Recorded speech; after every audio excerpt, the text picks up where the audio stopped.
দর্শক, সবাইকে স্বাগত জানাচ্ছি এনটিভি নিয়মিত স্বাস্থ্য বিষয়ক আয়োজন স্বাস্থ্য প্রতিদিন অনুষ্ঠানে। আপনাদের সাথে আছে আমি ডাক্তার সামিউল আওয়াল স্বাক্ষর। প্রতিদিনের মতো আজও আমরা একটি গুরুত্বপূর্ণ বিষয় নিয়ে কথা বলবো। আজ আমাদের আলোচনার বিষয় কাশির সাথে রক্ত। এই গুরুত্বপূর্ণ বিষয়টি নিয়ে আলোচনা করবার জন্য আমাদের সাথে স্টুডিওতে উপস্থিত রয়েছেন একজন বিশেষজ্ঞ চিকিৎসক। চলুন দর্শক, অনুষ্ঠানের শুরুতেই পরিচিত হয়ে আসি আমাদের আজকের অতিথির সাথে। ডাক্তার মোহাম্মদ মশিউর রহমান সুজন ১৯৮১ সালের জানুয়ারি মাসে কিশোরগঞ্জ জেলায় জন্মগ্রহণ করেন। তিনি ২০০৪ সালে ঢাকা মেডিকেল কলেজ থেকে এমবিবিএস ডিগ্রি অর্জন করেন। এরপর তিনি চিকিৎসা বিজ্ঞানে উচ্চতর এফসিপিএস ডিগ্রি লাভ করেন। বর্তমানে তিনি জাতীয় বক্ষব্যাধি ইনস্টিটিউট ও হসপিটাল বিভাগের বিভাগীয় প্রধান হিসেবে কর্মরত। আপনাকে স্বাগত জানাচ্ছি আমাদের আজকের এই আয়োজনে। ধন্যবাদ স্যার, আপনি যদি অনুষ্ঠানের শুরুতে একটু আপনার কাছ থেকে জেনে নিতে পারি, সেটি হচ্ছে কখন আসলে আমরা বলবো যে কাশির সাথে রক্ত যাচ্ছে? কাশির সাথে রক্ত যাওয়া আসলে আমাদের বক্ষবিধির একটা খুব কমন সিমটম। এটা যখন আমরা কাশির সাথে রক্ত আসলে দুইভাবে যেতে পারে। একটা হলো সরাসরি রক্ত যেতে পারে, যেটা একদম লিকুইড ব্লাড আমরা যেটা বলি। আবার স্পুটাম বা কফের সাথে মিক্সড অবস্থা রক্ত যেতে পারে, দুইভাবে যেতে পারে। এটা শুধুমাত্র ফ্রেশ ব্লাড অথবা স্পুটামের সাথে মিক্স, দুই অবস্থায় যেতে পারে। সেক্ষেত্রে আসলে রংটি কেমন হবে বা কাশির ধরনটি আসলে কেমন হবে? কাশির ধরনটি কেমন হবে, যখন স্পুটামের সাথে রক্ত যায় তখন এটাকে আমরা বলি যে প্রোডাক্টিভ কাফ। আর যখন ফ্রেশ ব্লাড যায় তখন একদম লাল রক্ত, ফ্রেশ ধরনের রক্ত। যখন রক্তের পরিমাণ বেশি যায়, যেটাকে আমরা বলি মেসিভ হিমোপটাইসিস, সেক্ষেত্রে এরকম ফ্রেশ ব্লাড যেতে পারে। কি কি কারণে আসলে সাধারণত এই কাশির সাথে রক্ত যাওয়ার সমস্যাটি হতে পারে? স্বল্পকালীন রোগ ব্যাধির জন্য কাশির সাথে রক্ত যেতে পারে, আবার দীর্ঘকালীন রোগ ব্যাধি যেটাকে আমরা বলি ক্রনিক ডিজিজ, এটার জন্য কাশির সাথে রক্ত যেতে পারে। তবে কাশির সাথে রক্ত যাওয়ার সবচেয়ে কমন যেই কারণ, সেটাকে আমরা বলি অ্যাকিউট ব্রঙ্কাইটিস অথবা শ্বাসনালীতে প্রদাহ। যে অল্প সময়ের জন্য যদি শ্বাসনালীতে ইনফেকশন হয়, যেটাকে আমরা বলি অ্যাকিউট ব্রঙ্কাইটিস, সেটার জন্য হঠাৎ করে রক্ত যেতে পারে স্বল্প সময়ের জন্য। স্বল্প সময়ের জন্য। আর ক্রনিক ডিজিজের জন্য আমাদের দেশের প্রেক্ষাপটে সবচেয়ে কমন হলো পালমোনারি টিউবারকুলোসিস, যেটাকে বলি আমরা ফুসফুসে যক্ষা, অথবা নিউমোনিয়া, ফুসফুসে ইনফেকশন, এখান থেকেও যেতে পারে। ব্রঙ্কিয়াল কার্সিনোমা, ফুসফুসে ক্যান্সার, এখান থেকেও যেতে পারে। আবার কেউ যদি রক্ত তরল করার বিভিন্ন ওষুধ খায়, যেমন অ্যান্টিকোগুলেন ড্রাগ আছে, যেমন ওয়ারফেরিন আছে, আবার অ্যান্টিপ্লেটলেট ড্রাগ আছে, যেমন ইকোস্প্রিন আছে, ক্লোপিডোগ্রেল আছে, ওইসব ওষুধের জন্য কিন্তু কাশির সাথে রক্ত যেতে পারে। কখন আসলে চিকিৎসকের শরণাপন্ন হবেন? তারা কি আসলে অপেক্ষা করবেন যে কয়েকদিন অপেক্ষা করে দেখি যে কাশির সাথে রক্তটা যাচ্ছে, আবার সেটি মিলিয়ে যাচ্ছে কিনা, স্বাভাবিক অবস্থায় আসছে কিনা, নাকি একবার কাশির সাথে রক্ত গেলেই চিকিৎসকের শরণাপন্ন হতে হবে? কাশির সাথে রক্ত, এটাকে আমরা মেডিকেল টার্মে বলি haemoptysis. Haemoptysis is an alarming sign. নিশ্চয়ই। হিমোপটাইসিস হইলেই বা কাশির সাথে রক্ত গেলেই দ্রুত চিকিৎসকের শরণাপন্ন হতে হবে এবং তার বিভিন্ন পরীক্ষা নিরীক্ষা, ইনভেস্টিগেশন, সিমটম অ্যানালাইসিস করতে হবে। কী জন্য কাশির সাথে রক্ত যায় তার কারণটা বের করতে হবে, অনুযায়ী চিকিৎসা করতে হবে। তার মানে কাশির সাথে রক্ত গেলেই সাথে সাথে চিকিৎসকের শরণাপন্ন হওয়া উচিত। এটা নিয়ে সময় ক্ষেপণ করা উচিত নয়। কোনো পরীক্ষা নিরীক্ষা ছাড়া আসলে এই ধরনের এই যে কাশির সাথে রক্ত যাচ্ছে, তার রোগ নির্ণয় সম্ভব কিনা? কাশির সাথে রক্ত গেলে এটা আসলে ইনভেস্টিগেশনের প্রয়োজন। শুধুমাত্র আমরা সিমটোমেটিক ট্রিটমেন্ট দেই না, সিমটোমেটিক কিছু চিকিৎসা আছে দেই। তারপর আমরা কমন কিছু পরীক্ষা করি, যেমন কমপ্লিট ব্লাড কাউন্ট করি। এতে বোঝা যায় যে ব্লাডে কোনো ইনফেকশন আছে কিনা। বা অনেক হেমাটোলজিক্যাল ডিসঅর্ডার আছে, অনেক সময় বিভিন্ন হেমাটোলজিক্যাল ডিসঅর্ডার যেমন অ্যাপ্লাস্টিক অ্যানিমিয়া, লিউকোমিয়া, এইসব মেলিগনেন্সিতে কিন্তু কাশির সাথে রক্ত যেতে পারে। আর সবচেয়ে কমন যে পরীক্ষাটা করি আমরা, একটা চেস্ট এক্সরে পিএবিউ করি।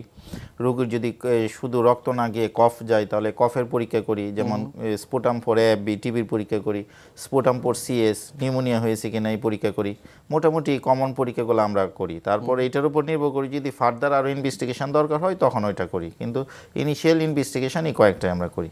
যারা আসলে সুবিধা বঞ্চিত মানুষ যারা রয়েছেন, তাদের ক্ষেত্রে আসলে তাদের হঠাৎ করে এই কাশির সাথে রক্ত যাচ্ছে, সেক্ষেত্রে তাদের কি করণীয়? অবশ্যই নিকটস্থ যে থানা হেলথ কমপ্লেক্স আছে ওইখানে ওনারা যোগাযোগ করবেন। ওইখানে 3টা পরীক্ষা ইজিলি হয়, যেমন কমপ্লিট ব্লাড কাউন্ট হয়, বুকের এক্সরে হয় এবং স্পুটাম ফর এএফবি, 3টা পরীক্ষা হয়। 3টে ইনিশিয়াল পরীক্ষা ওনারা ওইখানে গিয়ে করিয়ে নিতে পারে, ওইখানে যেই দায়িত্বরত মেডিকেল অফিসার বা চিকিৎসক আছেন। এটা প্রত্যেকটা হেলথ কমপ্লেক্সেই 3টা পরীক্ষার ফ্যাসিলিটি আছে। ফুসফুসের টিবির কথা, ফুসফুসের TB সেক্ষেত্রে হিস্ট্রিটা কেমন থাকে বা কতদিন ধরে, সাথে অন্য কোনো উপসর্গ থাকে কিনা? এই কাশির সাথে রক্ত একটি উপসর্গ, কিন্তু অন্যান্য কোনো উপসর্গ থাকছে অবশ্যই, কিনা? যেটাকে আমরা বলি পালমোনারি টিউবারকুলোসিস অথবা ফুসফুসের যক্ষ্মা, এটা একটা ক্রনিক ডিজিজ। জি। বেশ কয়েক মাস যাবত রোগীর অল্প অল্প জ্বর থাকে, যেটাকে আমরা বলি low grade fever with evening rise of temperature. অল্প অল্প জ্বর থাকে, জ্বরটা সন্ধ্যার দিকে আসে, কাঁপুনি দিয়ে আসে, ছাড়ার সময় ঘাম দিয়ে ছাড়ে, এটি হলো মেইন লক্ষণ। আর এমনি তো কাশি থাকে, কাশির সাথে আবার রক্ত আসতে পারে, তারপর কাশির সাথে অনেক সময় শুকনা কাশি থাকে, অনেক সময় কাশির সাথে কফ আসে। আর রোগীর সবচেয়ে যে প্রবলেমটা হয় সেটা হলো রোগীর ওয়েট লস হয়, অ্যানোরেক্সিয়া হয়, ওজন কমে যায়, খাবারের রুচি কমে যায়। এই প্রবলেমগুলো যখন হয় এবং একটা কাশি যখন 3 সপ্তাহের বেশি পারসিস্ট করে এবং এটা যখন কোনো অ্যান্টিবায়োটিকের রেসপন্স না করে, তখনই আমরা চিন্তা করব যে পালমোনারি টিউবারকুলোসিস হয়েছে কিনা। এই যে ডায়াগনোসিস করছেন যে কখন টিবি হচ্ছে নাকি এটা ক্যান্সারের দিকেই রূপ নিচ্ছে, এগুলো পরীক্ষা নিরীক্ষা করবার পর চিকিৎসা পদ্ধতির ধরনটি আসলে আপনারা কিভাবে নির্ণয় করে থাকেন, একটু যদি আমাদের এটা বিস্তারিত আসলে জানান। পুরোপুরি ইনভেস্টিগেশনের ব্যাপার। আমরা যদি পরীক্ষা করি যে টিবির পরীক্ষা, যেটা এক্স রে করলাম, এক্সরেতে টিবি সাজেস্টিভ যে অপাসিটি আছে, যে লেশন আছে, রেডিওলজিক্যাল ফিচার যদি পাই, তারপর স্পুটামে আমরা যদি এএফবি পাই, অ্যাসিড ফাস্ট বেসিলাই পাই, তাহলে আমরা সাথে সাথে রোগীকে ট্রিটমেন্ট শুরু করে দিই, ক্যাটাগরি 1 অ্যান্টিটিবি ট্রিটমেন্ট, যেটা আমাদের হেলথ কমপ্লেক্সি ডটসের মাধ্যমে বাংলাদেশের প্রত্যন্ত অঞ্চলে এই সুবিধা আছে। 6 মাস ব্যাপী। আর যদি এক্সরেতে আমরা দেখি যে এটা কোনো টিউমার বা ক্যান্সার টাইপ, মেলিগনেন্সি টাইপ কোনো লেশন, তাহলে আমরা ওই রোগীকে অবশ্যই হেলথ কমপ্লেক্স থেকে কোনো মেডিকেল কলেজ হসপিটাল বা জাতীয় বক্ষব্যাধি যে হসপিটাল আছে ওইখানে আমরা রেফার করে দিই। ওই অনুযায়ী ওই রোগীর আমরা সিটি স্ক্যান করি, অনেক সময় সিটি কেটে রেফেনিসি করি, অনেক সময় ব্রঙ্কোস্কোপি করি। এটা এক্সরে লেশনের উপর নির্ভর করে আমরা এই ফার্দার স্পেশালিস্ট ইনভেস্টিগেশনগুলো করি। এটা আপনি ডটস কর্নারের কথা বলছিলেন, এটি কি আসলে বাংলাদেশের সকল জায়গায় এই সুবিধাটি রয়েছে কিনা? বাংলাদেশের প্রত্যেকটা হেলথ কমপ্লেক্সে ডটস সুবিধা আছে এবং এই ডটসের মাধ্যমে এই হেলথ কমপ্লেক্স থেকে প্রতিটা ইউনিয়ন সাব সেন্টার, ওইখানেও ডটসের প্রতিনিধি আছে, সেন্টার আছে, ওই সেন্টারের মাধ্যমে প্রতিটা গ্রামে গ্রামেই এই ফেসিলিটিটা রুগীরা পাচ্ছে। এই ওষুধগুলো শুরু করবার পরপরই কি কাশির সাথে রক্ত যাওয়া বন্ধ হয়ে যাবে, নাকি একটি নির্দিষ্ট সময় পর্যন্ত অপেক্ষা করতে হবে রোগীকে? আমি যদি একটু আপনার কাছে জিজ্ঞাসা করি, সেটি হচ্ছে কাউন্সিলিং এর যে বিষয়টি রয়েছে, সেটি আসলে আপনারা কিভাবে নিশ্চিত করে থাকেন? কাউন্সিলিং এর জন্যই ডটস আসলে যে প্রোগ্রামটা এটা খোলা, যে ডটস প্রোগ্রামের মাধ্যমে রুগীদের নির্দিষ্ট সময় ওষুধ দেওয়া হয়নি, সব ওষুধ একসাথে দেওয়া হয় না, ভেঙে ভেঙে ওষুধ দেওয়া হয়, 15 দিন বা 1 মাসের ওষুধ দেওয়া হয়। তারপর রুগীর বাড়ি বাড়ি তাদের যে স্বাস্থ্যকর্মী আছে তারা যায়, গিয়ে কাউন্সিলিং করে ঠিকমতো ওষুধ খাচ্ছে কিনা, ওষুধ খাওয়ার পর কোনো সাইড এফেক্ট হয়েছে কিনা, ওষুধ ছেড়ে দিছে কিনা, এই যে কাউন্সিলিং পুরোটাই কিন্তু ডটস কর্নারের মাধ্যমে করা হয়। আচ্ছা। টিবির ওষুধ শুরু করার পর কিন্তু খুব দ্রুত রেসপন্স করে। 14 দিনের মাথায় একটা যদি স্মেয়ার পজিটিভ কেস থাকে, 2 উইকস ওষুধ খাওয়ার পরে কিন্তু সে স্মেয়ার নেগেটিভ হয়ে যায়, তার মানে তখন সে নন ইনফেকশাস থাকে। আর তার যে সিমটম আছে, যেমন খাবার রুচি, ওজন কমে যাওয়া, তারপর কাশি বা রক্ত যাওয়া, এটা খুব দ্রুত 1 থেকে 2 সপ্তাহের মধ্যে ক্লিনিক্যালি রেসপন্স করে। এই যে 6 মাস ব্যাপী এক ধরনের ওষুধ খেতে হয়, আসলে সেই বিষয়টির জন্য আসলে রোগী কিভাবে প্রস্তুত হতে হয় বা কিভাবে আসলে আপনারা তাদেরকে এই বিষয়টি কাউন্সিলিং করে থাকেন? আমরা রুগী বলে থাকি যে এটা একটা ক্রনিক ডিজিজ, আপনি যদি ঠিকমতো ওষুধ না খান, ওষুধ যদি আপনার বাদ দেন, তাহলে আপনার যে টিবিটা আছে এটা ঠিকমতো হবে না, কিউর হবে না, তখন আপনার আরেক ধরনের জটিল টিবি হবে, যেটাকে আমরা বলি MDR TB, multi drug resistant tuberculosis. ওই পেশেন্টরা আমরা কাউন্সিলিং করে থাকি। যাদের আসলে এই ধরনের টিবি হচ্ছে এবং এই যে কাশির সাথে রক্ত যাওয়ার সমস্যাটি থেকেই যাচ্ছে অনেকের, তাদের ক্ষেত্রে আসলে পরবর্তীতে কি করণীয়? পালমোনারি টিউবারকুলোসিস বা আদার যে টিবি, যেটা বলে এক্সট্রা পালমোনারি টিউবারকুলোসিস, এটা 100% কিউরেবল ডিজিজ। যদি কোনো রোগী ঠিকমতো রেজিমেনও যে ঠিকমতো ওষুধ খায় এবং তার নিউট্রিশন ঠিকমতো মেনটেন করে এবং তার বিভিন্ন যে কোমরবিড কন্ডিশন আছে, যেমন ডায়াবেটিস, হাইপারটেনশন বা কিডনির প্রবলেম, ওইগুলো যদি ঠিকমতো ম্যানেজ করে, তাহলে 100% একটা টিবি রোগী সুস্থ হতে পারবে। কাশির সাথে রক্ত যাওয়া, আমরা এর অন্যতম গুরুত্বপূর্ণ একটি কারণ শুনছিলাম, পালমোনারি টিবি, ফুসফুসে টিবির কথা আমরা শুনছিলাম এবং এর চিকিৎসা পদ্ধতি নিয়ে আমরা আলোচনা করছিলাম। সেক্ষেত্রে আসলে আরেকটি বিষয় যেটি বলছিলেন সেটি হচ্ছে ক্যান্সার। যদি আমি একেবারে সহজ কথায় বলতে চাই, সেই কার্সিনোমা হচ্ছে আসলে তার একটি উপসর্গ হিসেবে ধরা হয় কাশির সাথে রক্ত যাওয়া। যখন এই বিষয়টি আসলে পরিগণিত হয়, তখন আসলে সেই রোগের কাউন্সিলিং এবং চিকিৎসা পদ্ধতির ধরনটি কিভাবে নির্ণয় করে থাকেন আপনারা? যেটাকে আমরা বলি ব্রঙ্কিয়াল কার্সিনোমা অথবা ব্রঙ্কোজেনিক কার্সিনোমা, সেই পেশেন্টগুলো সাধারণত এজ পেশেন্ট হয়। ইউজুয়ালি তাদের বয়স হয় মোর দেন 40, 40 বয়স হয়।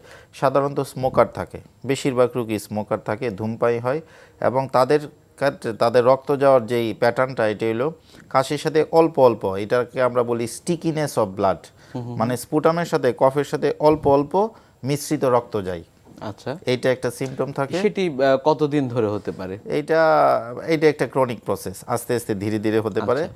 আর অন্যান্য সিমটম আছে, যেমন বুকে ব্যথা হতে পারে, শ্বাসকষ্ট হতে পারে, তার কাশির প্যাটার্নটা চেঞ্জ হয়ে যেতে পারে। এই ধরনের উপসর্গ নিয়ে থাকে আমাদের কাছে আসে, তখন আমরা বুকের এক্সরে করাই। বুকের এক্সরে করে যদি আমরা কোনো অপাসিটি পাই বা চেস্ট এক্সরেতে কোনো অ্যাবনর্মালিটি পাই, যেটাকে আমরা বলি অপাসিটি বলি, এটা দুই ধরনের লেশন হইতে পারে। একটা সেন্ট্রাল লেশন যেটা বুকের মাঝখানে মাঝামাঝির কাছাকাছি থাকে, আর একটা পেরিফেরাল লেশন যেটা বুকের একটু এক পাশে থাকে। যদি সেন্ট্রাল লেশন থাকে সেক্ষেত্রে আমরা সাধারণত ব্রঙ্কোস্কোপি করি। ব্রঙ্কোস্কোপির মাধ্যমে আমরা সেই লেশন থেকে আমরা বায়োপসি নিয়ে পরীক্ষা করি। আর যদি পেরিফেরাল লেশন থাকে সেক্ষেত্রে আমরা সিটি স্ক্যান করি এবং সিটি করে এফএনএসি করে আমরা এইভাবে ডায়াগনোসিস করি। নিশ্চিত করেন শতভাগ যে না এটি আসলে কার্সিনোমার দিকে যাচ্ছে, ক্যান্সারের দিকে যাচ্ছে, সেক্ষেত্রে আসলে চিকিৎসা পদ্ধতি আসলে কিভাবে নির্ধারিত সেক্ষেত্রে হয়? চিকিৎসা পদ্ধতি, একটা রোগী যদি আর্লি আমাদের কাছে আসে, এটা বিভিন্ন স্টেজিং আছে, যেমন স্টেজ 1 থেকে 4 পর্যন্ত স্টেজ আছে। এই স্টেজ 3A পর্যন্ত পেশেন্টগুলোকে যদি আমরা পাই, মানে যত আর্লি আমাদের কাছে আসতে পারে, সেক্ষেত্রে সার্জিক্যাল ডিসেকশনের একটা অপশন আছে। অপারেশন করে টিউমারটা ফেলে দিলে এরপর যদি আমরা কেমোথেরাপি, রেডিওথেরাপি দিই, রোগীর প্রগনোসিস খুব ভালো হয়। আর যদি একটা পেশেন্ট দেরি করে আসে, মানে যখন স্টেজটা হয়ে যায় স্টেজ 3B অথবা 4, তখন কিন্তু এর প্রগনোসিস ভালো না। তখন প্রিপিলিয়েটিভ বিভিন্ন ট্রিটমেন্ট আছে, রেডিওথেরাপি, কেমোথেরাপি আছে। এটা কিউরেবল ট্রিটমেন্ট না, ওইটা হলো পেলিয়েটিভ ট্রিটমেন্ট, সাপোর্টিভ ট্রিটমেন্ট। যত তাড়াতাড়ি ডায়াগনোসিস করা সম্ভব হয়, এটি আসলে চিকিৎসা পদ্ধতিও ততটাই সহজ হয়ে থাকে। এবং এই যে আপনি বলছিলেন যে ব্রঙ্কিয়াল কার্সিনোমার কথা আপনি বলছিলেন, সেক্ষেত্রে আসলে প্রগনোসিসগুলো কেমন হয়ে থাকে? কারণ হঠাৎ করে যখন কাশির সাথে রক্ত যাচ্ছে, পরবর্তী চিকিৎসকের শরণাপন্ন হচ্ছেন, আমি যদি একটু আপনার কাছে প্রগনোসিস সম্পর্কে জানতে চাই যে পরবর্তী লাইফটি তাদের আসলে কেমন হবে? হ্যাঁ, প্রগনোসিস বললাম, যদি আপনার স্টেজ 1-2-তে আসে এবং সেই রোগীর যদি অপারেশন করা যায় এবং পোস্ট অপারেটিভ কেমো, রেডিও দেওয়া যায়, তাহলে 5 ইয়ার্স মোটামুটি 80 to 90% সার্ভাইভাল রেট থাকে। 5 ইয়ার্স সার্ভাইভাল রেট 80 to 90%।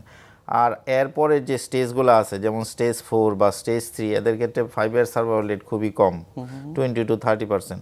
দেখা যায় 1 বছরের মতো ওরা বাঁচে। যখন আসলে একজন ব্যক্তির হঠাৎ করে এই কাশির সাথে রক্ত যাওয়া শুরু হবে, তাৎক্ষণিকভাবে আসলে তার কি কি কাজগুলো একেবারে সতর্কভাবে করতে হবে? যদি কোনো রোগী যদি ব্লাড থিনার, মানে রক্ত তরল করার যেসব ওষুধ আছে, যেমন ওয়ারফেরিন একটা ওষুধ আছে যেটা রক্ত কোগুলেশন হইতে, ব্লাড কোগুলেশন হইতে দেয় না, অ্যান্টি কোগুলেশন ড্রাগ।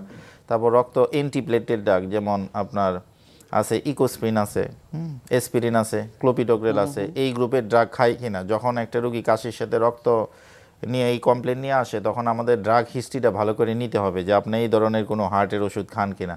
যদি এইরকম কোনো ওষুধ খায়, তাহলে সাথে সাথে এই ওষুধ বন্ধ করে দিতে হবে। বন্ধ করে দিয়ে আমাদের যে রক্ত বন্ধ করার যে ওষুধ, অ্যান্টিফিব্রিনোলাইটিক ড্রাগ, যেমন টেনেক্সামিক অ্যাসিড বা অ্যামাইনোক্যাপ্রোইক অ্যাসিড, ওই গ্রুপের ওষুধ দিতে হবে। ওই গ্রুপের ওষুধ দেওয়ার পর রুগীটা যখন স্টেবল হবে, তখন আমরা ওই ওষুধ, অ্যান্টিপ্লেটের ওষুধগুলো আবার শুরু করি। ধন্যবাদ আপনাকে। এই বিষয়গুলো নিয়ে আমরা আরও কথা বলবো, তবে আমাদের এই অনুষ্ঠানের একটি নিয়মিত সেগমেন্ট হচ্ছে বিভিন্ন খাদ্যের পুষ্টি গুণাগুণ সম্পর্কে আমাদের দর্শকদের জানিয়ে দেওয়া। প্রিয় দর্শক, দেখছিলেন স্বাস্থ্য প্রতিদিন। কথা হচ্ছিল কাশির সাথে রক্ত, এই গুরুত্বপূর্ণ বিষয়টি নিয়ে। অনুষ্ঠানে এ পর্যায়ে দেখে নেব বিভিন্ন খাদ্যের পুষ্টি গুণাগুণ সম্পর্কে আমাদের পুষ্টিবিদের কাছ থেকে। হার্ট ঠিক তো আপনি ঠিক। হার্টকে সুস্থ রাখতে চাইলে এবং হার্ট ডিজিজের হাত থেকে রক্ষা পেতে হলে দর্শক, আমাদেরকে প্রথমেই আমাদের লাইফস্টাইল ঠিক করতে হবে, অর্থাৎ জীবনযাপন পদ্ধতি পরিবর্তন করতে হবে। যেমন প্রতিদিন একটি নির্দিষ্ট টাইমে খাবার খাওয়া, সেই সাথে ব্যালেন্স ডায়েট গ্রহণ করা, স্ট্রেস ফ্রি লাইফ লিড করা, প্রতিদিন কিছু পরিমাণ ফিজিক্যাল অ্যাক্টিভিটি করা অর্থাৎ এক্সারসাইজ করা, এবং সেই সাথে পর্যাপ্ত পরিমাণে বিশ্রাম নেওয়া। এই লাইফস্টাইল চেঞ্জের সাথে সাথে কিন্তু দর্শক আমাদের হেলদি ডায়েটও মেনটেন করতে হবে। এবং প্রতিদিন যদি আমরা কিছু হার্ট হেলদি খাবার গ্রহণ করি, তাহলে কিন্তু এই কার্ডিওভাস্কুলার ডিজিজ ডেভেলপ করার রিস্ক কিন্তু অনেকাংশেই কমে যায়। আর এই হার্ট হেলদি ফুডগুলির মধ্যে কিন্তু মাছ, হোল গ্রেন জাতীয় খাবার, ফ্রুটস এবং ভেজিটেবলস থাকতে পারে। মাছের মধ্যে আপনি সামুদ্রিক মাছ হিসেবে স্যালমন, টুনা, সার্দিন ইত্যাদি নিতে পারেন, কারণ এই মাছগুলি কিন্তু প্রচুর পরিমাণে ওমেগা-3 ফ্যাটি অ্যাসিড সমৃদ্ধ, যা কিন্তু হার্টের জন্য খুবই ভালো। তাই আমি বলবো আপনি আপনার প্রতিদিনের খাদ্য তালিকায় সপ্তাহে অন্তত 2 দিন এই ধরনের সামুদ্রিক মাছ রাখতে পারেন। প্রতিদিন 1 মুঠ বাদাম খেতে পারেন, যেমন ওয়ালনাট, কাজু বাদাম ইত্যাদি হতে পারে, যাতে কিন্তু ভালো ফ্যাট রয়েছে এবং যা কার্ডিয়াক হেলথের জন্য খুবই ভালো। ফ্রুটস হিসেবে কিন্তু আপনি স্ট্রবেরি, ব্লুবেরি, অরেঞ্জ, পেঁপে ইত্যাদি খেতে পারেন, যা প্রচুর পরিমাণে ফাইটোনিউট্রিয়েন্টস সমৃদ্ধ এবং আঁশ সমৃদ্ধ। তাছাড়া বিভিন্ন ধরনের অ্যান্টিঅক্সিডেন্ট সমৃদ্ধ ভেজিটেবল যেমন ব্রোকলি, গাজর, মিষ্টি কুমড়া, ক্যাপসিকাম ইত্যাদিও কিন্তু আপনি আপনার খাদ্য তালিকায় রাখতে পারেন।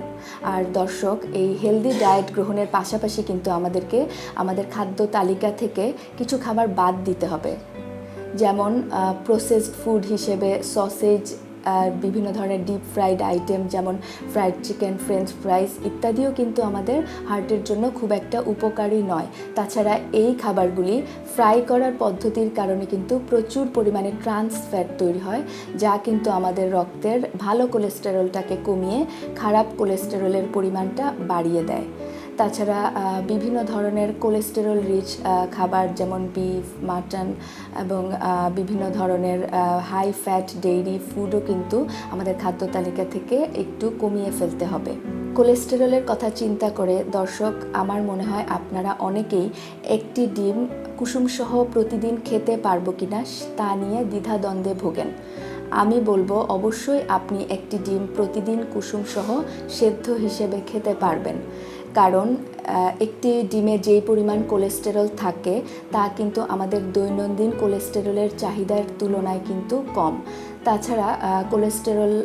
তাছাড়া ডিমে কোলেস্টেরল ছাড়াও কিন্তু প্রচুর পরিমাণে ভালো ফ্যাট রয়েছে, যা কিন্তু বিভিন্ন ধরনের আমাদের ভিটামিন অ্যাবজর্ব করতে সাহায্য করে।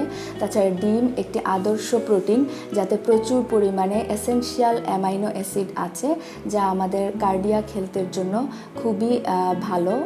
ডিম একটি আদর্শ প্রোটিন, যাতে কিন্তু প্রচুর পরিমাণে এসেনশিয়াল অ্যামাইনো অ্যাসিড আছে, যা আমাদের শরীরের জন্য খুবই উপকারী। তাছাড়া ডিমে শুধুমাত্র প্রোটিন ছাড়াও কিন্তু বিভিন্ন ধরনের ভিটামিন এবং মিনারেলস যেমন ক্যালসিয়াম এবং আয়রনেরও ভালো উৎস।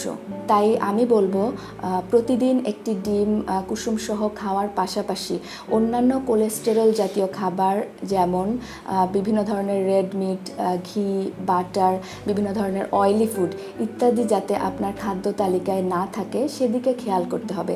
অর্থাৎ দৈনন্দিন খাদ্য তালিকায় যাতে খুব বেশি তৈলাক্ত খাবার, ভাজা পোড়া ইত্যাদি না থাকে সেদিকে খেয়াল রাখতে হবে। তাই দর্শক, আমি বলবো লাইফস্টাইল মডিফিকেশন, ফিজিক্যাল অ্যাক্টিভিটি এবং খাদ্যাভ্যাসের পরিবর্তনের মাধ্যমেই কিন্তু হৃদরোগ প্রতিরোধ সম্ভব।